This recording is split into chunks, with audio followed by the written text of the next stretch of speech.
کہ جو اسلام آباد میں عراق کی جو ایمبیسی ہے اس کے اندر بہت بڑا رشین اسلحے کا ڈیپو یا جو ریزروائر ہے وہ دریافت ہوتا ہے، اور اس کے بارے میں بھی اگین متضاد نیوز ہیں۔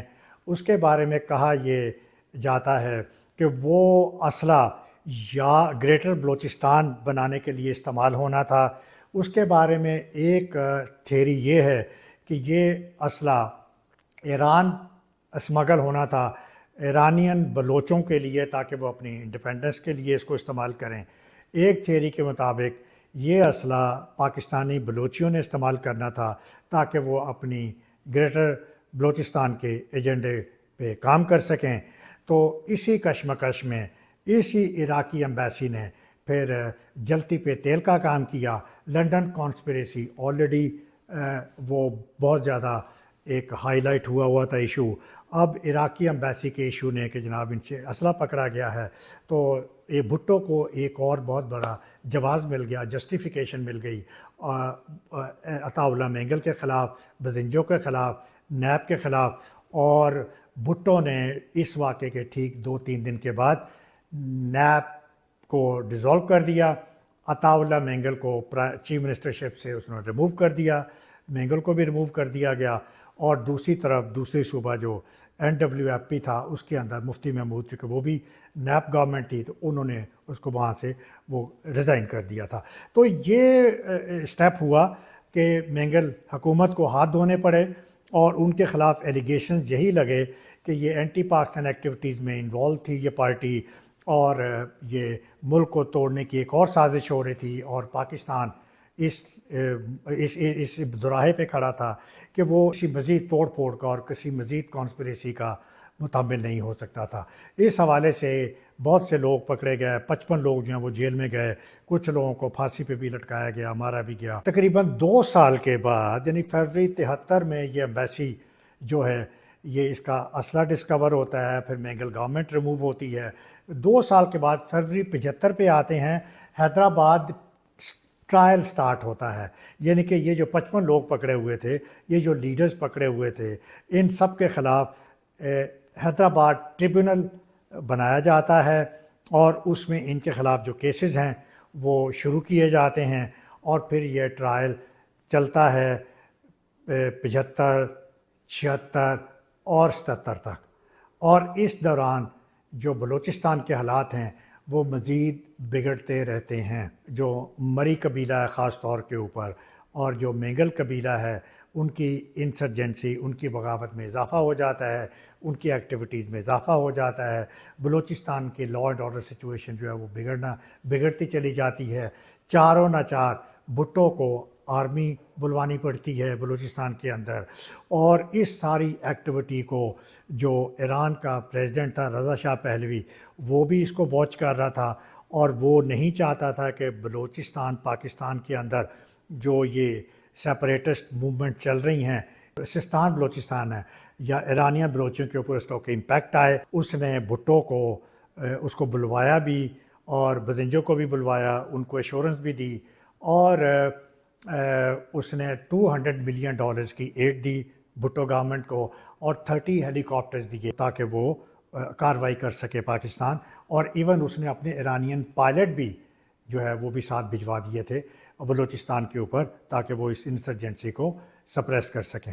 حالات یہ تھے، اور پھر آپ کو پتہ ہے کہ بھٹو کے خلاف وہ 77 میں وہ ریگنگ کا مسئلہ آ گیا کہ عدالت دوبارہ الیکشن میں دھاندلی ہوئی ہے، اس کے خلاف کہ پورا ساری اپوزیشن پارٹی کا الائنس بن گیا تھا، اور حالات پھر اس کرائسس پہ آ گئے تھے، اس نہج پہ آ گئے تھے کہ پورا ملک اس وقت ایک گوں صورتحال کا شکار تھا اور کرائسس کا شکار تھا۔ تو اس کو صورتحال کو بھانپتے ہوئے پھر جولائی 77 میں ضیاء الحق آتا ہے، وہ بھٹو کو ریموو کرتا ہے، اس کو اریسٹ کرتا ہے، اور مارشل لا امپوز کرتا ہے۔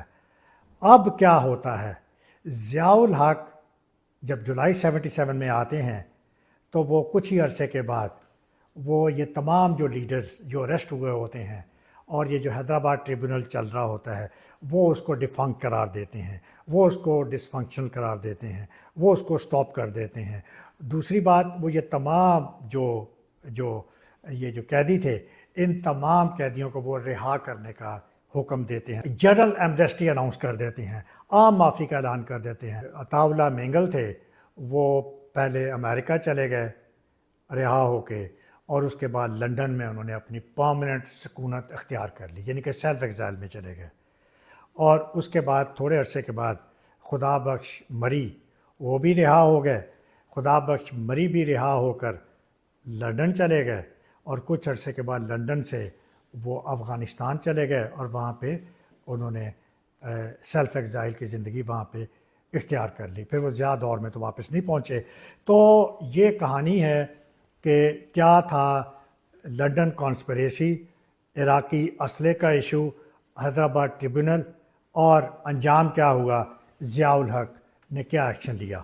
تو یہاں کنکلوژن کی طرف بڑھتے ہیں۔ بات یہ ہے کہ جس وقت یہ کانسپریسی نے جنم لیا ہے، صحیح تھی یا غلط تھی ہمیں نہیں پتہ، لیکن جو کہ بھٹو گورنمنٹ نے جو پلی لی، تو میرا خیال ہے اس وقت پاکستان ایک مزید ایک چوٹ برداشت نہیں کر سکتا تھا کہ ایک اور کانسپریسی اور ایک اور پاکستان کو ٹوٹ پوٹ کا شکار ہوتا، اور یہی کارروائی ہو سکتی تھی جو کہ میرا خیال ہے بھٹو گورنمنٹ نے کیا، کہ ایک سیف سٹیپ یہی تھا۔ لیکن ضیاء الحق نے کیا کیا، اس نے ان تمام لوگوں کو رہائی دے دی اور جنرل ایمنسٹی اناؤنس کر دیا۔